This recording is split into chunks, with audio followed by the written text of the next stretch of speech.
Acts chapter 1, verses 15 to 26. In those days, Peter stood up among the believers, a group numbering about 120, and said, "Brothers and sisters, the scripture had to be fulfilled in which the Holy Spirit spoke long ago through David concerning Judas, who served as guide for those who arrested Jesus. He was one of our number and shared in our ministry. With the payment he received for his wickedness, Judas bought a field. There he fell headlong, his body burst open, and all his intestines spilled out. Everyone in Jerusalem heard about this, so they called that field in their language Akeldama, that is, field of blood. For, said Peter, it is written in the book of Psalms, may his place be deserted. Let there be no one to dwell in it, and may another take his place of leadership. Therefore, it is necessary to choose one of the men who have been with us the whole time the Lord Jesus was living among us, beginning from John's baptism to the time when Jesus was taken up from us. For one of these must become a witness with us of his resurrection." So they nominated 2 men, Joseph, called Barsabbas, also known as Justus, and Matthias. Then they prayed, "Lord, you know everyone's heart. Show us which of these 2 you have chosen to take over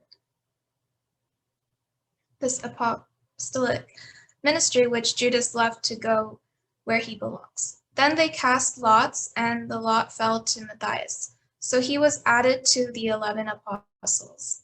The word of the Lord.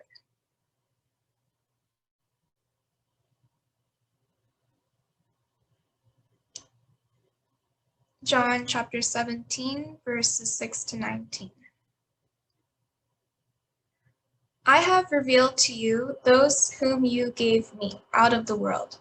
They were yours. You gave them to me, and they have obeyed your word. Now they know that everything you have given me comes from you. For I gave them the words you gave me, and they accepted them. They knew with certainty that I came from you, and they believed that you sent me. I pray for them. I am not praying for the world, but for those you have given me. For they are yours. All I have is yours, and all you have is mine, and glory has come to me through them. I will remain in the world no longer, but they are still in the world, and I am coming to you. Holy Father, protect them by the power of your name, the name you gave me, so that they may be one as we are one. While I was with them, I protected them and kept them safe by that name you gave me. None has been lost except the one doomed to destruction, so that scripture would be fulfilled. I am coming to you now, but I say these things while I am still in the world, so that they may have the full measure of my joy within them. I have given them your word, and the world has hated them, for they are not of the world any more than I am of the world. My prayer is not that you take them out of the world, but that you protect them from the evil one.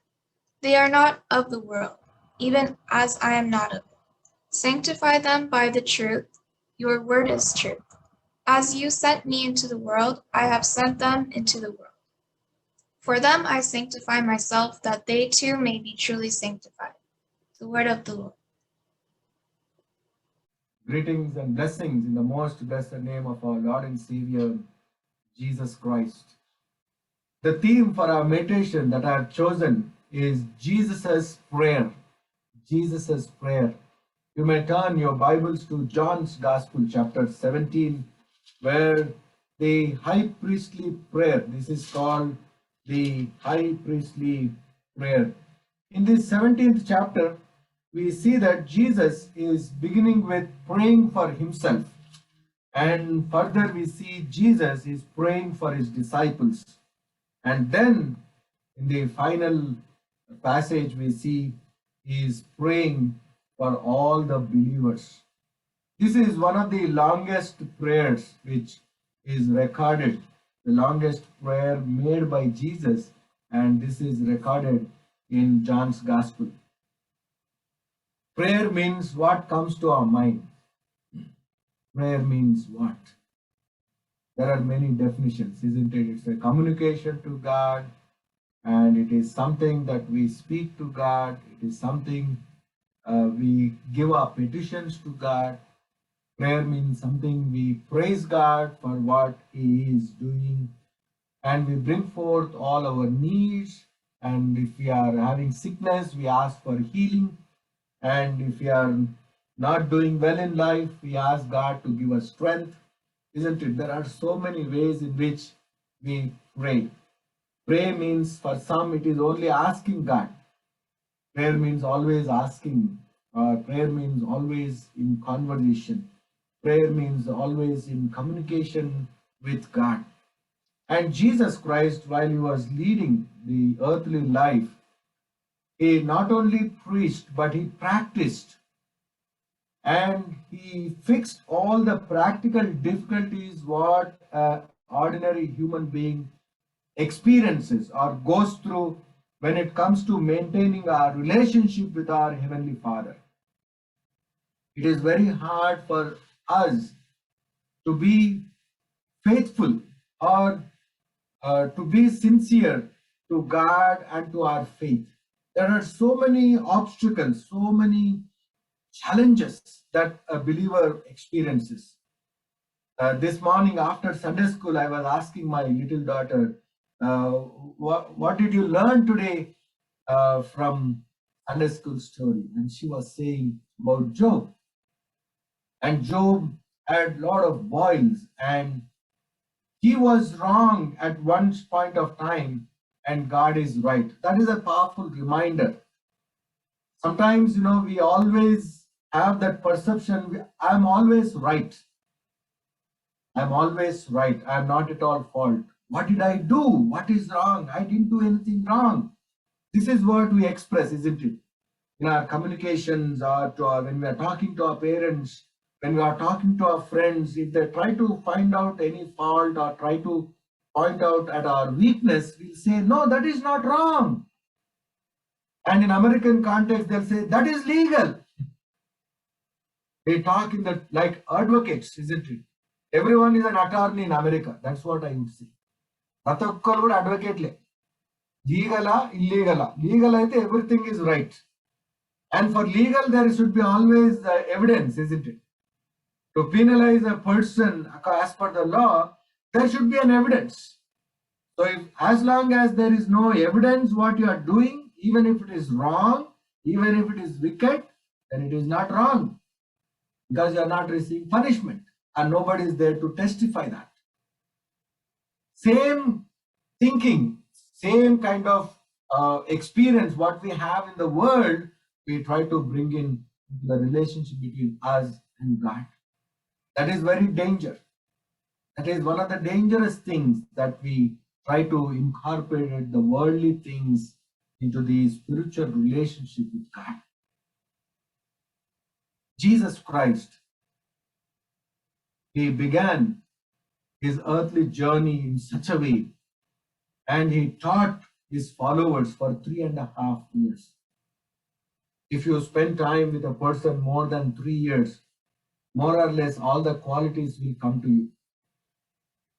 The food habits, or the conversation, or the terminology, whatever it is.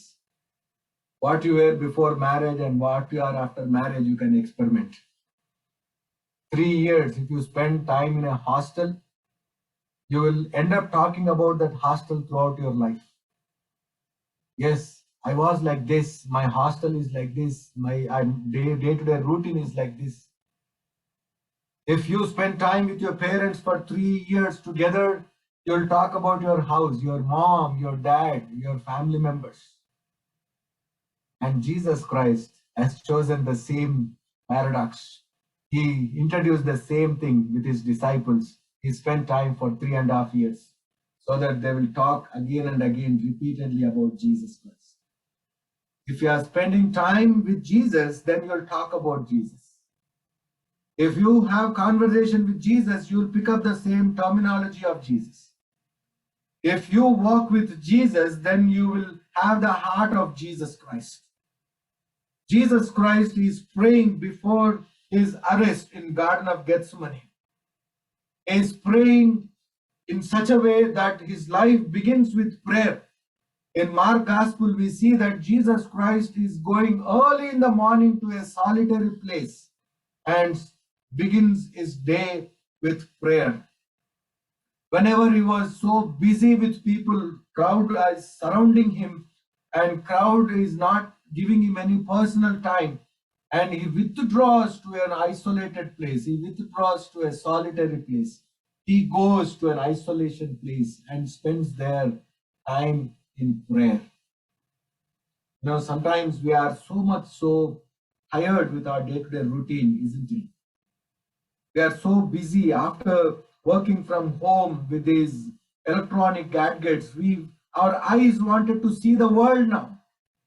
Our eyes would like to experience the nature. That is why sometimes we take time to go away from here. We take time to go away from our routine so that we would go and spend some time relaxing and rejuvenating ourselves, getting back our energies, getting back to our normal life. We long for that. We are longing for that. Jesus Christ, if you say that, yes, he is my role model, then you need to demonstrate his qualities. If you are not able to demonstrate certain qualities, that means you are not spending time with Jesus. 3 years, 3.5 years, if you spend time with Jesus, then you do not have to go to any college, or you do not have to go any theological education to talk about Jesus. You do not have to be a sage or philosopher to demonstrate the qualities of Jesus, because the time what you spend, that will transform you. The time what you spend will reform you. But Jesus is teaching us an extraordinary life.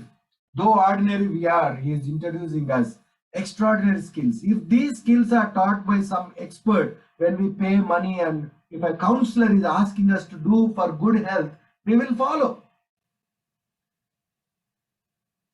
Today, people are spending more money on meditation. People are spending money on yoga. People are spending money on exercise. Most of us are ending up spending a lot of money to shape our bodies, to keep good health, to appear cute and beautiful and handsome. They're spending a lot of money. But if you look into the lifestyle of Jesus Christ, you do not have to spend anything. You will save a lot of money. If you adopt the qualities of Jesus Christ, your mind will be free. You will not be affected with any mental disorders. You will not undergo any kind of pressure. You do not have to feel any ailments in your body. If you spend time with Jesus Christ, there are multifold blessings. When something is coming free, we do not want to take. If it is expensive, then we want to take. The recent experience, I do not want to quote any of the old things. The recent experience. In India, when vaccine was offered freely to everyone, people did not take.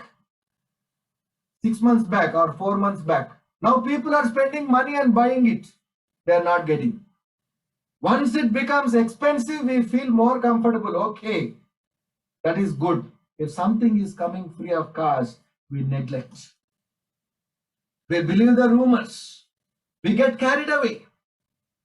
It is not only just about the vaccine, even about schooling in India. If it is free education, we think it is very cheap. It is not a qualitative education. The more expensive it is, then you feel more, take pride in that.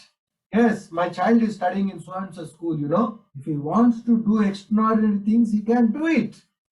But he adopted such a low-profile life. He takes birth in an ordinary way. As an infant, he had to leave away the country as an asylum.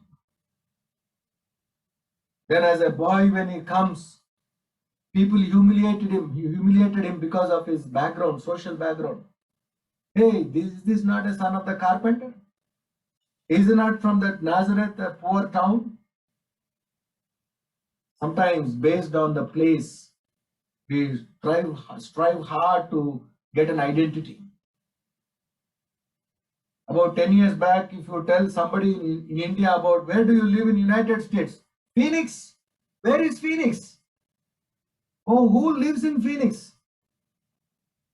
If you say California, oh, California is a good place. People don't even know that it's a big state. People think that California is a small town. That is the understanding. We give importance to the place than to the person. And today we see what is Phoenix. Everyone is flooding into Phoenix. Phoenix has become very important happening town or cities across the United States. Today it is a very powerful reminder, to be with Jesus, to walk with Jesus, or to live with Jesus. You need to adopt the qualities of the lifestyle of Jesus Christ. And Jesus Christ's prayer, if you look into verses 6 to 19, John's Gospel, chapter 17, words 6 to 19, Jesus is petitioning and glorifying Heavenly Father. From verses 6 to 10, his petitions are for his disciples. And from verses 11 to 19, his petition for the preservation and sanctification of his own in the world. And from verses 20 to 23, we see petition for unity of his own. And from verses 24 to 26, we see Jesus is petitioning for the union of his own with himself. That means people and he, people and God. He is praying for that unification. He is praying for that sanctification. He is praying for the preservation, protection. He is praying that, we would be accomplishing all the works. And Jesus Christ in chapter 17, verses 1 to 5, he is giving an account of his mission and ministry to Heavenly Father. In our prayers, we need to give an account of our life. Lord, yesterday I was able to do this. Thank you, Lord. Yesterday I was able to bear witness to your holy name. Thank you, Lord. If you have to stand on the day of judgment in the presence of God and give an account, is there any one thing that you can boast about yourself? ఏదైనా ఒక్క విషయం గురించి దేవుని రాజ్యం కొరకు ప్రభువా ఇదిగో నీవు నాకు అప్పగించిన పనిని ఈ విధంగా జరిగించాను. Lord, you have entrusted me. I had this opportunity. I was surrounded with people. I used this opportunity to bring glorification to you. Lord, you have sent me into this world for this purpose. I realize my purpose. Lord, this is what you have expected from me. This is what the word of God taught me. This is what I have learned from my spiritual journey. Lord, this is the account that I am giving. Do we have something to give an account? Jesus Christ used the threefold things in this prayer. That is, the first one is revealing the Heavenly Father. In and through his life, he was revealing the Heavenly Father. And second thing is, in and through his life, he was giving the words of the Heavenly Father. And the third thing is, he worked hard to protect his followers or protect his disciples. A believer in their day-to-day life should always incorporate these qualities to reveal the Heavenly Father, to give the word of God, and to protect the souls of the people around us. It is not a physical protection. I'm not asking you to do a bodyguard work. I'm asking to guard the souls of the people who are around you. You're responsible. No soul should perish. That is a mandate, mission mandate. And Jesus Christ in this prayer, he is doing these three things. and is expecting his followers to follow these qualities. You need to reveal Heavenly Father in the prayer. What is that you are revealing? Sometimes our prayers are, carried away with our own self, the pride. Lord, I am like this, my son is like this, my daughter is like this. We are something different from everyone. You have blessed us in this way, you have given us this one, and we are able to make this one. Take pride on all those things. But we are not revealing the Heavenly Father's glory. In Psalms 22, even King David was doing that. Psalms 22, verse 22. What he says is, I will declare your name to my brothers. In the congregation, I will praise you. I will declare your name to my brothers. You need to declare our Lord's name. It is not your name or my name. Sometimes when somebody is praying, we'll try to think whether they take my name or not. Some people will be very keen that their name should be pronounced. Whatever good things they have done, those things should be announced in the prayer. But Jesus Christ is doing prayer where he is declaring the Heavenly Father, he is revealing, he is presenting Heavenly Father. In the prayer, we need to adopt this quality. If you are doing prayer which is coming from your heart, that means it is emerging from your life experience. Our prayer is something which comes out of our life experience. If you do not have that experience in Christ, then whatever you do, it is only with the lips.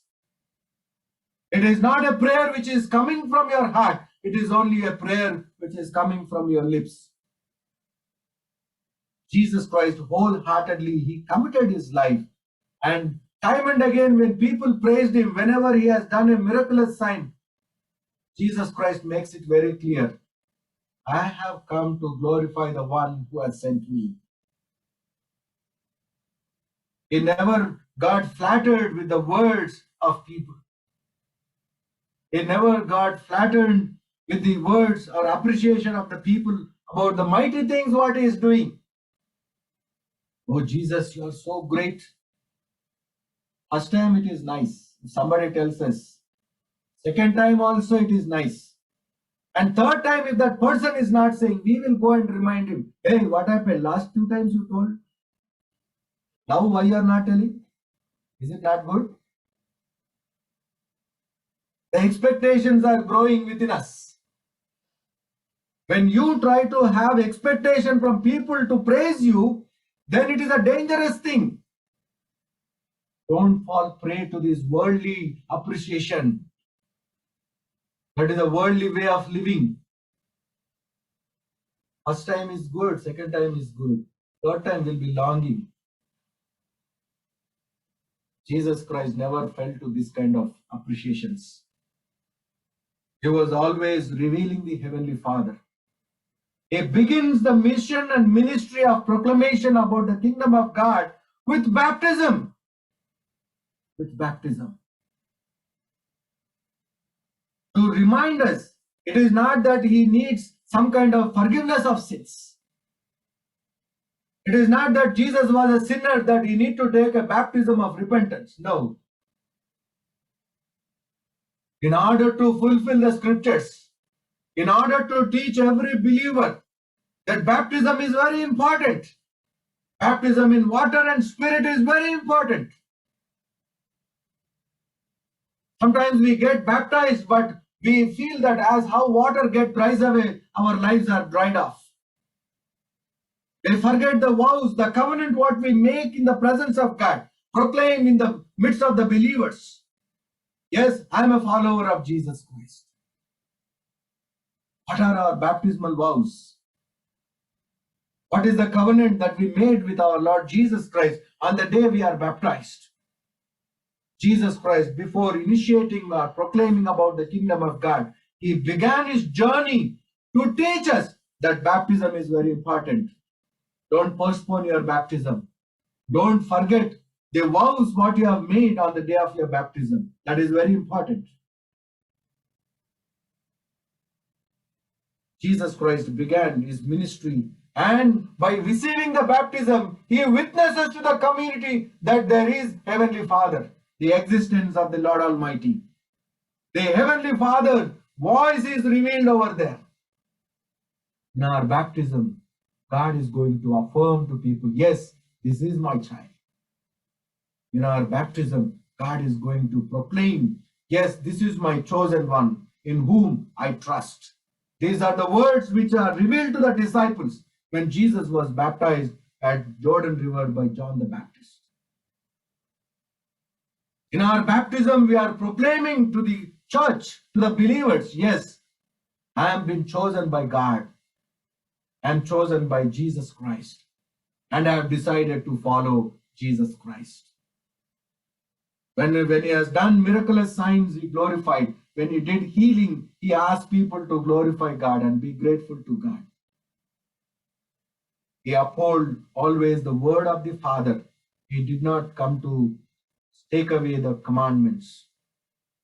In Matthew's Gospel, chapter 5, verse 17, Jesus was preaching on the Sermon on the Mount.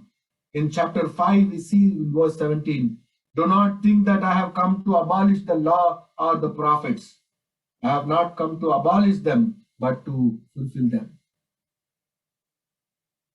Sometimes, Jesus was looked as a new teacher, a person who introduced a new religion, a new philosophical thought.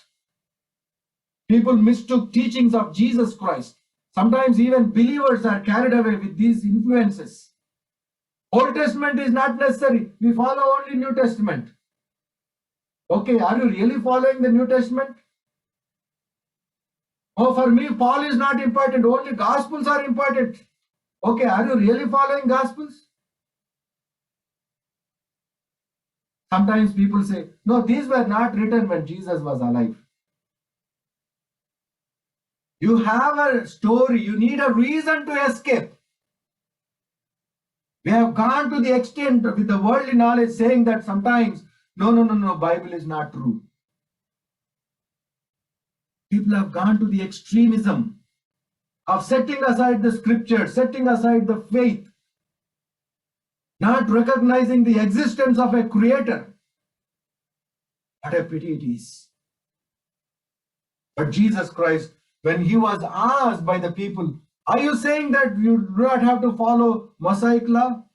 Jesus says, don't mistake me. Don't mistake me. Don't think that I have come to abolish the prophets and the law. Jesus Christ is the culmination of these two. Jesus Christ is the fulfillment of this law and the prophets. That is what is revealed on the day of transfiguration on that mountain, where he saw Moses and Elijah. The disciples were able to see these two people and the voice of the Heavenly Father. And then finally, Jesus alone was appearing. Jesus is the accomplishment of the law and the prophets, and therefore following Jesus is very important. If you follow Jesus, you are fulfilling the prophets, you are fulfilling the law, and you are honored by the Heavenly Father. Without Jesus, you cannot directly reach Father. This is the dangerous thinking of the human beings. We always want to have direct connection with the boss. We don't want any mediators. Supervisor కాదు, supervisor వెనకాల ఎవడున్నాడో వాడితోటి connection ఉండాలి. అప్పుడు సూపర్వైజర్నే ఆడియొచ్చు మనం. అది మన attitude. ఈ pastor అన్న వెనకాల ఎవరున్నారో ఆయనను పట్టుకుంటే పాస్టర్ అన్న కంట్రోల్ చేయొచ్చు.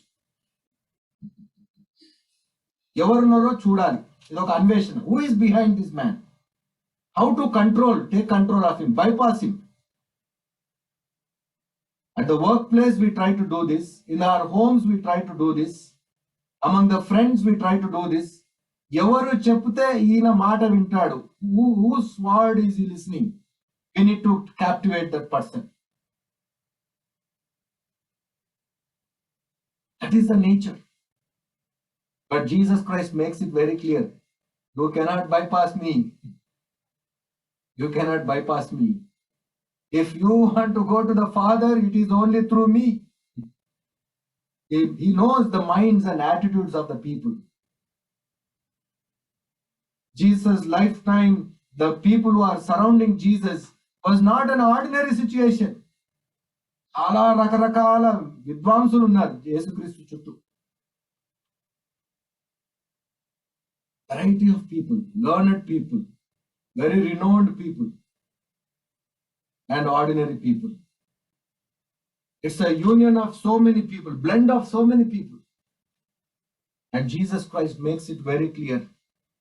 Don't think that I have come to abolish the law. Jesus Christ did not introduce to us a new religion. He introduced the way. He is the way. He is the truth. He is that way. When you walk in this way, you will be able to reveal Heavenly Father. In and through your life, how are you revealing Heavenly Father? In and through your lifestyle, how are you radiating Heavenly Father? How are you introducing Heavenly Father? How are you glorifying Heavenly Father? Second aspect, what Jesus Christ is using in his prayer, is saying that I have given your words to them. I have given your words to them. And they accepted also. And they accepted. If you think about the word, today we read Psalms, all of us together, isn't it? I don't know how many of you were there when we began the worship service. We read Psalm 1. కీర్తనలు మొదటి అధ్యాయం అందరం కలిసి చెప్పాం. Did you observe one particular word in chapter 1 verse 2? Those who meditate God's word, his delight is in the law of the Lord, and on his law he meditates day and night. Meditating the word of God day and night. If you ask some people, they'll say, I read Bible 3 times, Pastor. I completed 5 times. How many times did you meditate?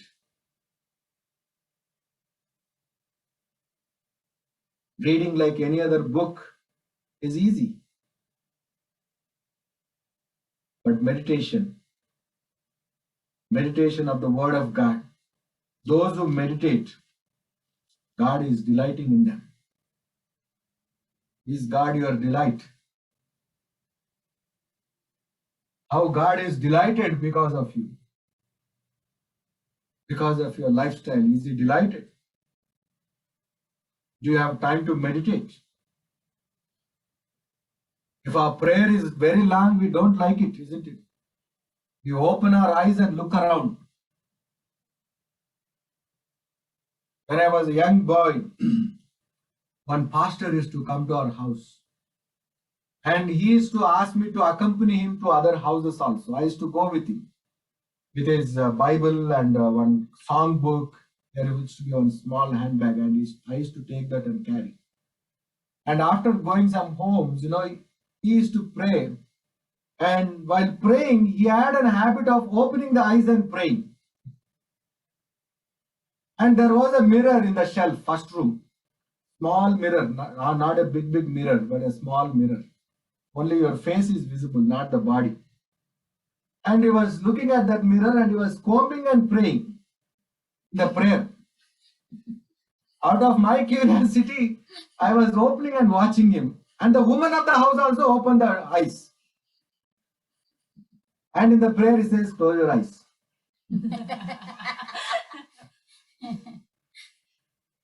Meditation means we become restless. Prayer means we become restless. We want to see who is really closing eyes around us. Sometimes it happens to us also in our homes. While taking videos also, we can see some people. Pastor alone will be closing eyes. Everybody will be doing all eyebrow signs. Communication, silent communication.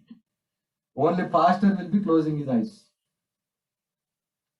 Some people will be in the kitchen, some people will be near standing. Next what? Next what? When this is over? Because thanks to this media, because of some videos only, I know that some people open their eyes in the prayer. Some people fall to sleep also. That is another dangerous weakness. Prayer means yani comes. Immediately, prarthana anante jalu. Avaninpu start first. The symptom of weakness in flesh. But here, King David makes it a very good observation and he introduces that to his friends who is with him. Before his ascension as a king and who is not having any throne or any palace court to sit, he was running like a wanderer in the forest. He was hiding. And in those times, he writes this psalm. It is not a psalm towards this flag end of life. To say good things, after retirement, we can talk so many good things. But this was the beginning of his career. He was so busy asserting his identity, fighting a battle against his own father-in-law, fighting a battle against his enemies, and he has to hide from the neighboring country people. And on the other hand, he was maintaining relationship with God. And he's saying, but his delight is in the law of the Lord. And on his law, he meditates day and night. And there are so many blessings for meditating this. You can read Psalm 1. You can meditate this and recognize and realize the blessings that are kept in store. What a blessed assurance that we have when you meditate God's word day and night. You need to give utmost importance to this meditation. For meditation, you do not have to go to Flagstaff. You do not have to live in tents. You can be in your house. You can be with your family. Jesus never asked that. No, I'm not getting time to pray. Sometimes, when we had that single bedroom concept, those times the prayers were like that. Lord, give me double bedroom. At least I'll have some time to pray. God will give double bedroom. After double bedroom, Lord, children has come, so I don't have privacy to pray. Now one more room. What one more room? Take 4 rooms. Then there is no room for God. You'll chase away God and you'll be so busy with so many things. Busy for what? The busy things you have created. It is the decision that you have made. It is not somebody who has imposed on you. Do we really be busy for somebody's sake? No. We are very smart people. Very clever. We know how to avoid. The moment we realize that we are working for others, we know how to put an end to that. The moment we realize that, because of somebody I am busy means we'll become restless. No. How can he? How can she? No. No busy. Busy schedule is created by us. Busy for ourselves. It is not busy for somebody else. But that busy schedule is created by you. What I am trying to remind you is that Jesus was so busy. He was a busy man. From morning till night, he never had time. He had an excuse. I'm already in the mission of God. I'm already proclaiming the kingdom. But Jesus never took excuse to get up early in the morning and spend some time in prayer. He never took an excuse. He always withdrawn from the crowd. He goes to the other side of the Galilee for what? To pray. Only to pray. When we are going out, we also pray. Pray for what? So that there will not be any ticket from the cop. Lord, I need your protection. So that on the way I will not have any expenses. On the way, I should always have protection, care, everything. God should be more than your insurance coverage. For that we pray. But here, King David, look at the lifestyle of David. He was so busy, a king, a mighty warrior. But he says, I would like to sit in the council of the righteous. I would like to meditate his word day and night. And those who meditate God's word, they will not wither away. And whatever they do, they'll prosper. What a blessing it is. In John's Gospel, chapter 8, verse 51, Jesus Christ says, I tell you the truth. If anyone keeps my word, he will never see death. What a great assurance, a great promise. Jesus Christ is giving these words to his disciples and is giving an account to Heavenly Father. Lord, Father, I have given your word to these people. And they have accepted this word. They are not going to die an earthly death. They will not have a spiritual death. They are going to live with me. They are going to live with me. St. Paul also was appealing to the community in Rome. Romans chapter 12, verse 1. Therefore, I urge you, brothers, in view of God's mercy, to offer your bodies as living sacrifices, holy and pleasing to God. This is your spiritual act of worship. This is your spiritual act of worship. What kind of actions do we do when we worship? What kind of prayers do we do when we are asked to? How much time do we really give time to prayer? Therefore, I urge you, my brothers, in view of God's mercy, offer your bodies as living sacrifices, holy and pleasing to God. We all know these things, but to implement it is very challenging. We know the Bible, but we are unable to mold ourselves. Time and again, God is reminding us that He gave His word so that we will not perish, we will not die. If you have His word, you will not die.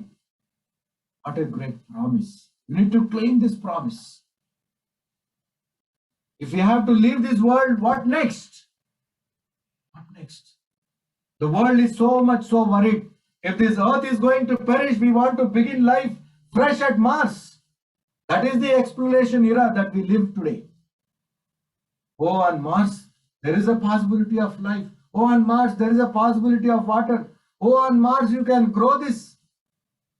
There is a movie where somebody goes there and gets stuck up there and he grows potatoes.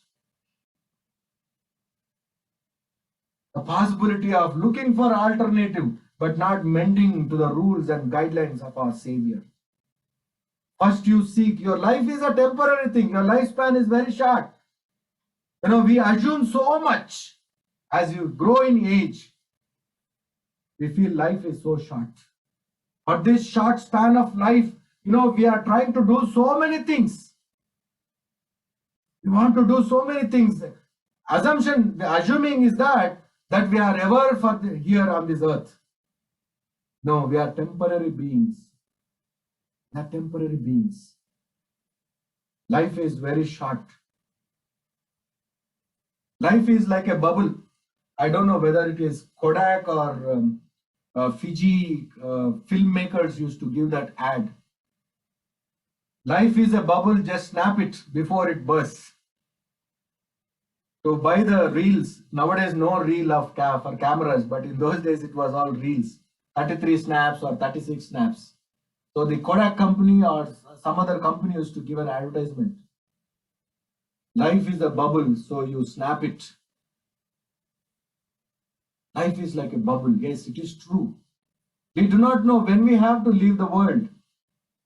We do not know how long we are going to live. We do not know how short life we are going to have. But in that short span, how much time did you give for God? How much time did you spend in meditation? How much time did you read and meditate, reflected upon the Word of God? That is very important. The third thing is that Jesus Christ is interceding not only for Himself, for His disciples, but for the future church, the believers. He is asking for the protection not just for the physical protection. He is asking about the spiritual protection, delivering from the evil one. Matthew's Gospel, chapter 6, verse 13. We see that prayer, what we make every time, the prayer which Jesus Christ has taught us. Jesus Christ is praying and teaching us, deliver us from the evil one. Evil is everywhere. You cannot escape evil. Evil is always beautiful. Truth is always bitter. Healthy food is always tasteless. I'm not saying that don't cook tasteless meals and say that no, this is healthy. Don't misquote me. Prepare healthy food. Eat healthy food. But Jesus Christ is saying that, that there is a need for us to be protected by God's Spirit. The promise of the Holy Spirit, the work of the Holy Spirit, Jesus' death, resurrection, and ascension. And on the day of Pentecost, we see that the Holy Spirit comes upon the church. The Holy Spirit comes down upon the believers. The Holy Spirit will protect us so that we will not fall. Even if you fall, God will give you that mercy to come back. A righteous man may fall 7 times. నీతిమంతుడు 7 మార్లు పడినను. God is going to give you opportunity. How many times did you fall in your life? How many times you have been away from God? How many times were you away from the word, prayer? How many of you got detract from the spiritual journey? We don't realize. They feel everything is all right with me. But if you have that Holy Spirit, the Holy Spirit will convict you and it will instruct you. You need to ask God, Lord, give me that Holy Spirit, where it will convict me. It will capture my life. It will control my life. I should be in the control of the Holy Spirit. I do not want to be in the influence of the evil spirit. You should be able to realize that realization when it comes, when you have the Holy Spirit in you. If you do not have that, you can't recognize. See, the best example is King David. He did a mistake. He disobeyed God's commandments. And the prophet is coming to him and is telling a beautiful story. David responds, reacts in such a way, saying that, who is that wicked man? Prophet Nathan tells him on his face, yes, you are that man. You are that man. If somebody points our mistake, do we really accept it? ఎవడన్నా వచ్చి మన తప్పుని చెప్తే immediate counter, నువ్వేం తక్కువ, first defence అన్నట్టు. అది నీదే సరిగా లేదు, ఇంకా నువ్వు నాకు చెప్తున్నావు ఏంటండి. Immediate counter. We are very good in giving counter. ఎప్పుడెప్పుడో పాతవి కూడా గుర్తుపెట్టి వేసేస్తారన్నట్టు. ఇంకా we don't spare that person. If somebody finds our fault or weakness and say that no, this is not good, then we'll immediately counter. Unless we, then after, if you forget something also, we'll again realize, అరే అప్పుడు జ్ఞాపకం రాలేదు ఇది, I did not get the insight.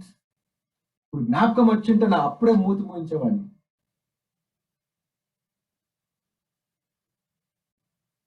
This is how. But what David does, he did not counter Nathan. He had all the authority and power, isn't it? He did not counter. He did not justify. Immediately he knelt down. He prayed to God. Lord, don't take away your Holy Spirit. Because he has seen his father-in-law, Saul, King Saul. When Holy Spirit left him, how miserable his life was. If the Holy Spirit is not within us, life is a misery. Life is a misery, especially for believers. If you are a follower of Christ, if you are incorporated into the body of Christ, work hard to retain Holy Spirit in you. If Holy Spirit leaves you, your life would end up in misery. Look at King Saul's life. When God's Spirit left him, he always wanted music. Sometimes people go to movie theaters for what? Entertainment, relaxation, deviation, mind diversion. Nowadays, so many, even Alexa or Siri also will play some music for us. Nidra pattakapothe kuda music. దయ్యం పట్టినోడికే music అవసరం. You are not able to sleep in a normal way, like Saul. You are not able to eat, not able to live your routine. You need music. David again goes there and plays music. Music ఎవరికి అవసరము అంటే దయ్యం పట్టినోడికి. అమెరికాలో నేను చెవులలో year phone చూసిన వాళ్ళందరినీ నేను అదే అనుకుంటాను, బాగానే పట్టింది, పరిశుద్ధాత్మ వెళ్ళిపోయింది. Holy spirit left them. అయ్యో, very sad. Earphones have come for what? Mind diversion, focus. You are not able to focus, not able to have proper focus, attention. King Saul also same thing. When he was not able to have focus, God only sent David. Oh David, go and play music for your father-in-law. Demonstrate your talent, entertain him, so that evil spirit will go away. In America, there are so many people with possessed with so many things. People need spiritual music. People need music for sleep, to eat food on time, to do the work with concentration. Look at the misery of King Saul when evil spirit left him. David is very conscious about that. And that is the reason in his prayer, Lord, don't take away your Holy Spirit from me. Do not take away your Holy Spirit from me. Some people will hear music. As a pastor, when I used to go in India unannounced, the moment I enter the house, the channel of the TV will be changed. Till then it will be MTV or Z Music. The moment pastor comes, they'll search for God channel, Miracle Network.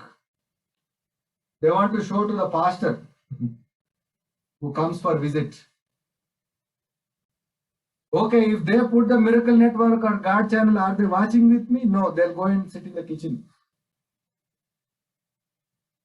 They want to show me God channels, as though portraying as though they always watch only God's channel or Miracle Network. If that is not there, National Geographic channel. No, we only enjoy nature, pastor. We don't watch all those things. That is how we project. But whatever it is, we may try to convince people, but you cannot cheat God. You cannot escape the wrath on the day of judgment. You need to protect yourself. That protection is only available when you kneel down and pray, Lord, retain your spirit in me. Lord, I want your spirit. If your spirit is not within me, the evil spirit, the opposite of Holy Spirit is evil spirit. If Holy Spirit is going away, then evil spirit will take control of you. The opposite of light is darkness. If the light goes away, automatically darkness comes. The word of God is light, which will dispel all the darkness within you.